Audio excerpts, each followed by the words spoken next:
सत्ता के शिखर से सियासत के सवालों तक कि आज देश के तमाम संसाधन हैं अडानी और अंबानी जैसे उद्योगपतियों को दिए जा रहे हैं। टाटा बिरला से लेकर अडानी अंबानी तक 40 साल पहले सदन में बात होती थी टाटा बिरला, आज उनका नाम बदल गया, उसमें दूसरे दो नाम आ गए। सियासत के अनुभव से निकली बेबाक आवाज। आम जनता कंफ्यूज हो जाती है। हमें सोचना चाहिए कि जनता को क्या मिलना चाहिए। क्या आपको लग रहा है कि बीजेपी के लिए एक बड़ी चुनौती बन चुके हैं?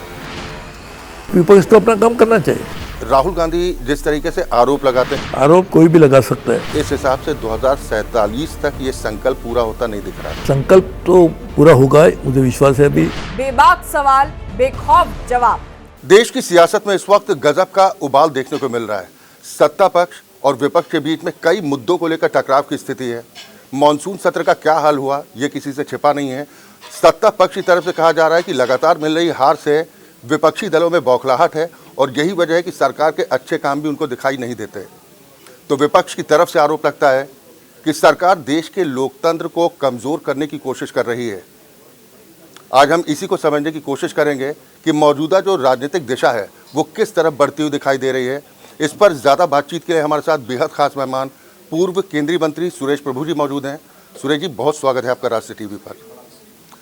सर, मौजूदा सियासत को किस तरीके से आप देख रहे हैं? देखिए, ये जनतंत्र में विपक्ष और सत्ता पक्ष दोनों की ज़रूरत होती है। सत्ता पक्ष को काम करने का मौका मिलना चाहिए, विपक्ष को ऐसे मुद्दों को उठाना चाहिए जिसके लिए सरकार और अच्छी तरह से काम कर पाएंगी। ये दोनों का आपस में जितना तालमेल अच्छा होगा उतना ही जनतंत्र भी अच्छा बढ़ेगा और लोगों को भी अच्छी तरह से राहत मिलेगी और देश भी अच्छी तरह से तरक्की के रास्ते पे चल सकता है। तो ये दोनों को ही अपनी अपनी मर्यादाओं को, अपने अपने विचारों को, अपने जो भी उनकी जो ताकत है उसको सही मायने में यूज़ करने का मौका मिलना चाहिए। विपक्ष जिस तरीके से सुरेश प्रभु जी आरोप लगा रहा है कि मौजूदा सरकार है इंडिया की, वो देश के लोकतंत्र को कमज़ोर करने की कोशिश कर रही है, इस पर क्या कहना है आपका? मुझे नहीं लगता है कि सरकार की तरफ से लोकतंत्र को कमज़ोर करने का कोई भी काम किया जा रहा है। ये ज़रूरी है कि सरकार अपने पक्ष को आगे रखना चाहिए क्योंकि उनको लोगों ने चुन के दिया है।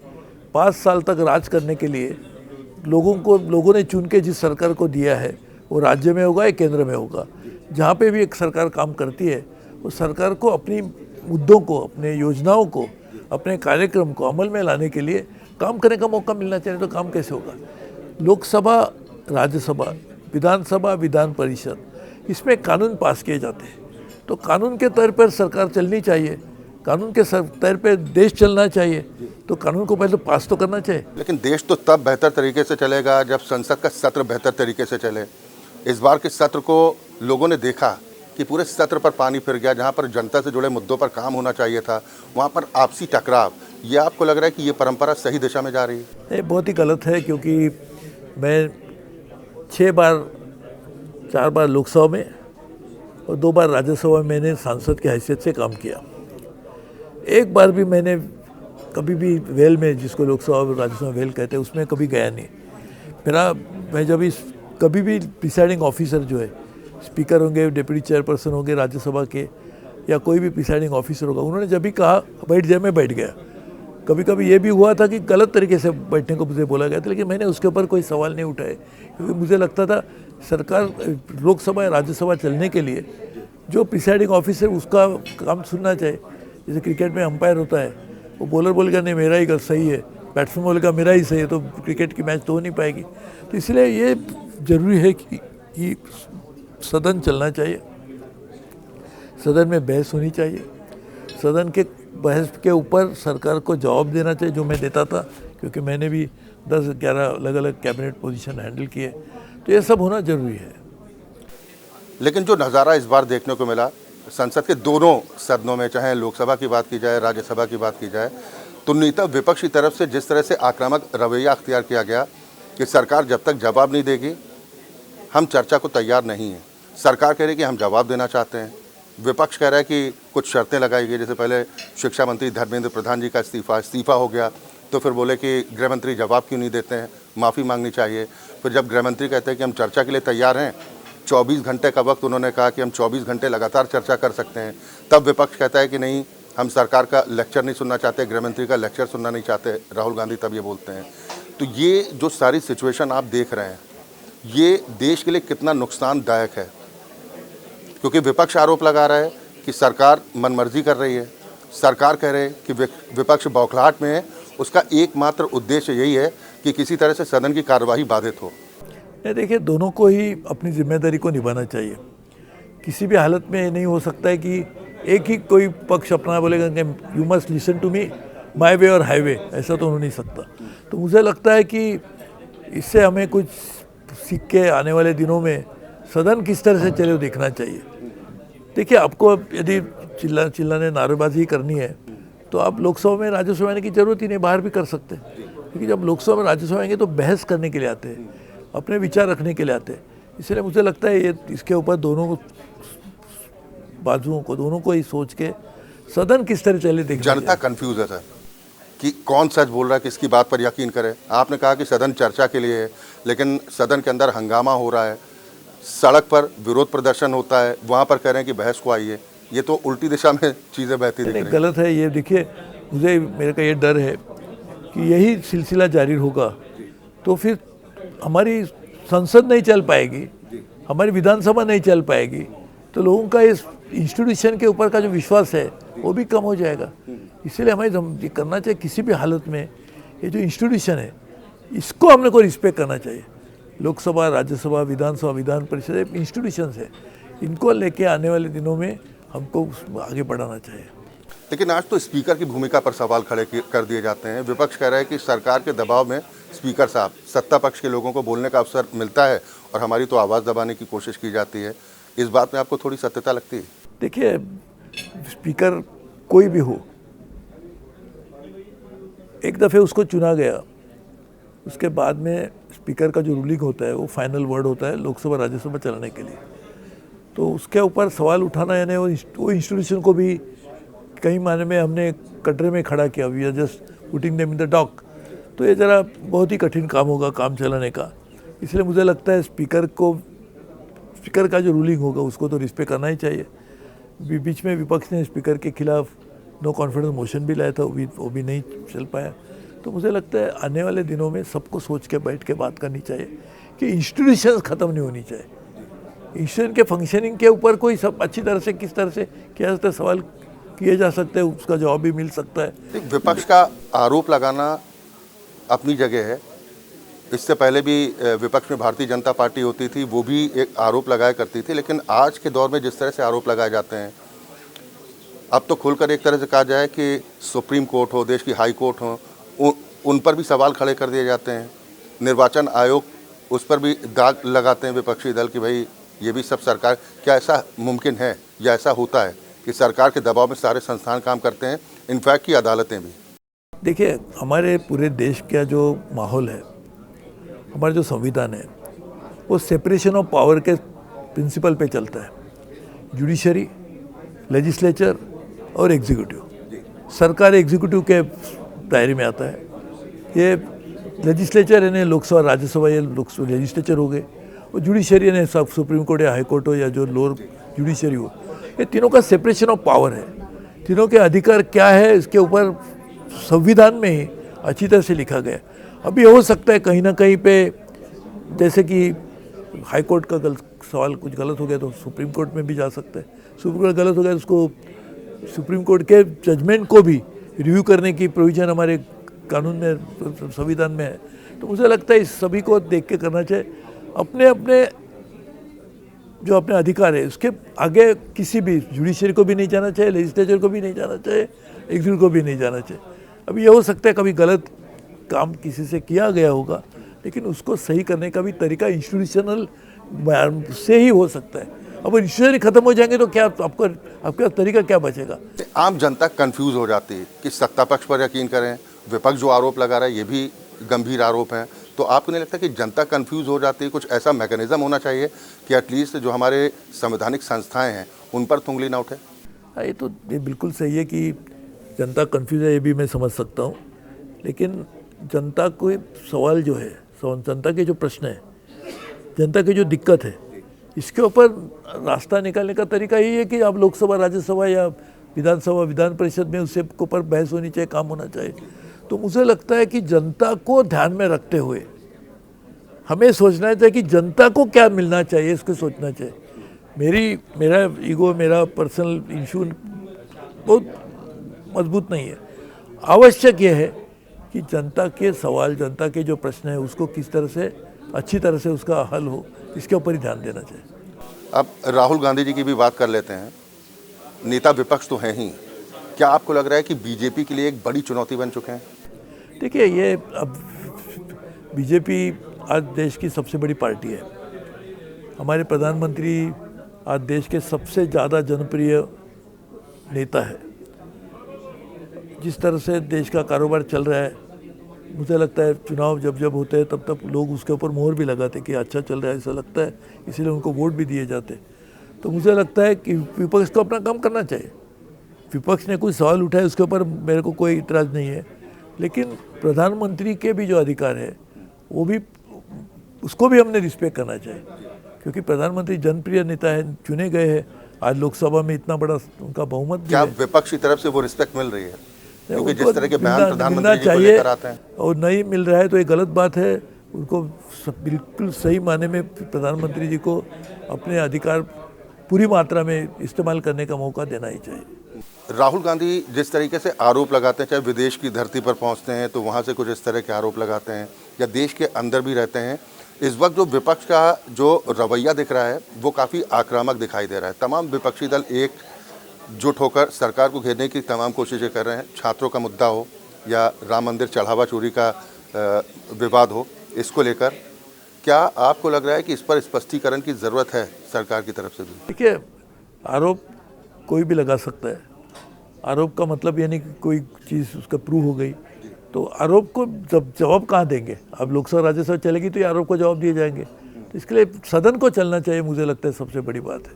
लेकिन सदन के बाहर जो तस्वीर दिखाई देती है, आपको दुख होता है कि जो माननीय सांसद वहाँ पर पहुँचते हैं, साधु संतों का अपमान कर बैठते हैं? ठीक है, विरोध का अधिकार है, लेकिन जो तरीका अख्तियार कर रहे हैं वो आपको लग रहा है ठीक? ये अभी अपने को विरोध करने के लिए संसद के बाहर ही करना है तो संसद की ज़रूरत क्या होती है? यही लोगों के सवाल है कि हम संसद में सांसद को चुन के भेजते हैं कि संसद में काम चले, नहीं तो उनको भेजने का ज़रूरत जनता क्यों भेजेगी? तो इसलिए संसद में क्या होना चाहिए, संसद के बाहर क्या होना चाहिए, इसका भी एक कुछ ना कुछ रेड लाइंस तो होने ही चाहिए।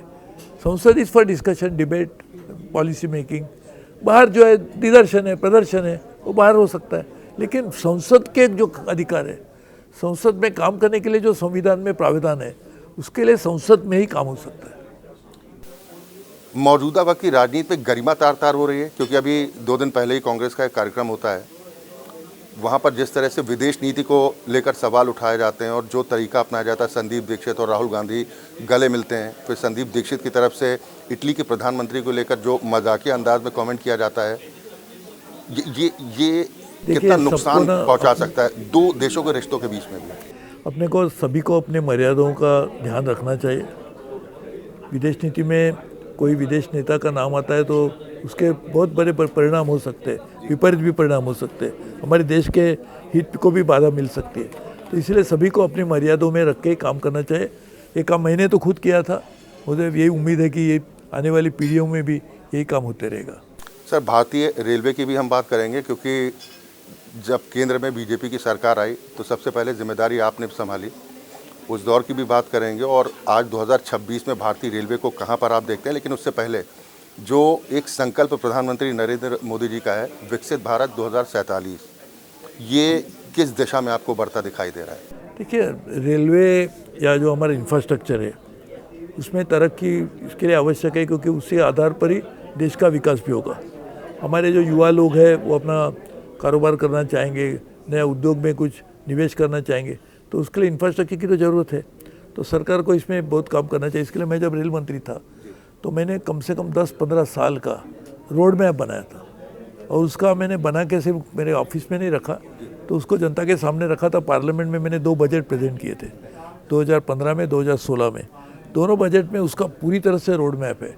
आज भी हम देख रहे हैं कि ये जो वंदे भारत एक्सप्रेस चलती है उसका हमने ऐलान किया था, ट्रेन 18 करके चलेगी, वो चल भी रही है। तो इसके लिए मुझे लगता है कि देश को विकसित करने के लिए देश के अलग अलग मंत्रालयों को भी काम करना पड़ेगा, जनता को भी काम करना पड़ेगा, देश के जो इंस्टीट्यूशंस है उसको और मजबूत करना पड़ेगा। तो विकसित भारत एक लक्ष्य है, ये सिर्फ एक कोई घोषणा नहीं है। तो ये लक्ष्य तक पहुंचने के लिए हमें बहुत बड़ी मात्रा में अलग अलग दिशाओं से काम करके वो लक्ष्य को प्राप्त करना होगा। सर, ये सवाल मेरा इसलिए था क्योंकि इस वक्त दुनिया में जो हालात देखने को मिल रहा है, एक तरफ टैरिफ वॉर छिड़ा हुआ है या तमाम देश एक दूसरे देशों से उलझे हुए दिखाई दे रहे हैं। कुछ अर्थशास्त्रियों से हमारी बातचीत भी हुई तो उनका ये मानना है कि मौजूदा जो परिस्थितियां हैं, न सिर्फ भारत के लिहाज से पूरे दुनिया में जो स्थिति बनी हुई है, इस हिसाब से 2047 तक ये संकल्प पूरा होता नहीं दिख रहा है। यानी संकल्प तो पूरा होगा, मुझे विश्वास है। अभी जो विदेश की जो परिस्थितियाँ है, जो हमारे this is with beyond our control, तो ऐसी स्थितियों के ऊपर भी एक इलाज करने की आवश्यकता पड़ेगी। लक्ष्य तो कठिन हो सकता है लेकिन लक्ष्य जरूरी है। कठिन है कि सामान्य आसान है इसके बात नहीं है, जरूरी है कि नहीं इसके ऊपर बहस होनी चाहिए। क्या हमारा देश विकसित बनना चाहिए कि नहीं? देश विकसित तो बनना ही चाहिए। तो बनने में जो कठिनाई आएगी उसको दूर करने के लिए तो सरकार की ज़रूरत है, उसके लिए तो संसद की ज़रूरत है, उसके लिए तो जुडिशरी की ज़रूरत है। तो इसके लिए हमको लगता है सभी को मिलके इस लक्ष्य को हासिल करना चाहिए। अगला लोकसभा चुनाव 2029 में होना है, उससे पहले सरकार के सामने आर्थिक चुनौती आप कितनी बड़ी देखते हैं? आर्थिक चुनौती तो आएगी, लेकिन हमारी अर्थव्यवस्था और देशों की अर्थव्यवस्था से तुलना में अच्छी तरह से चल रही है। तो इसलिए ऐसे जो भी हमारी चुनौती आएगी उसको लड़ने के लिए हमारे पास ताकत पहले से बहुत ज़्यादा है। सर, अब रेलवे का जिक्र एक बार फिर करते हैं क्योंकि 2014 में शुरुआत आपने की, चाहे वो इंफ्रास्ट्रक्चर रेलवे के या विद्युतीकरण को लेकर आपने तमाम प्रयास किए, बुलेट ट्रेन की परिकल्पना भी आपने की। 2014 से 2026 में रेलवे की प्रगति को आप किस तरह देख रहे हैं? भारतीय रेलवे काफ़ी अच्छी तरह से प्रगति हुई है। अभी ये भी है कि और अच्छी तरह से होनी चाहिए, तो उसमें दो राय नहीं है। कोई भी आप काम करते तो उससे भी अच्छा हो सकता है, ज़रूर हो सकता है, लेकिन अच्छी मात्रा में रेलवे में भी तरक्की हो रही है। रेल के मंत्री आज जो भी है वो भी अच्छी तरह से अपना योगदान दे ही रहे हैं। तो मुझे लगता है प्रधानमंत्री का एक विज़न है कि रेल को अच्छी देश का विकास रेल के माध्यम से हो, ऐसे उनका एक विज़न है। तो विज़न को आप हासिल करने के लिए आने वाले दिनों में भी और भी काम करना पड़ेगा। विपक्ष एक आरोप खास तौर पर लगाता है कि आज देश के तमाम संसाधन हैं वो अडानी और अंबानी जैसे उद्योगपतियों को दिए जा रहे हैं, यानी देश का पैसा कुछ चुनिंदा पसंदीदा उद्योगपतियों को दिया जा रहा है। आपको लग रहा है कि विपक्ष के आरोपों में दम है? ठीक है, हमारे देश में बहुत पहले 40 साल पहले हर सदन में बात होती थी टाटा बिरला, आज उनका नाम बदल गया, उसमें दूसरे दो नाम आ गए। तो मुझे लगता है निजी क्षेत्र का हमारे देश की अर्थव्यवस्था में ज़्यादा से ज़्यादा योगदान होना चाहिए, इसके ऊपर किसी का दो राय नहीं हो सकता है। सभी राज्य सरकारें वो कर रही है, सिर्फ केंद्र सरकार ही नहीं, हर सरकार चाहती है कि हमारे राज्य में और एक अच्छी तरह से निजी निवेश बढ़े।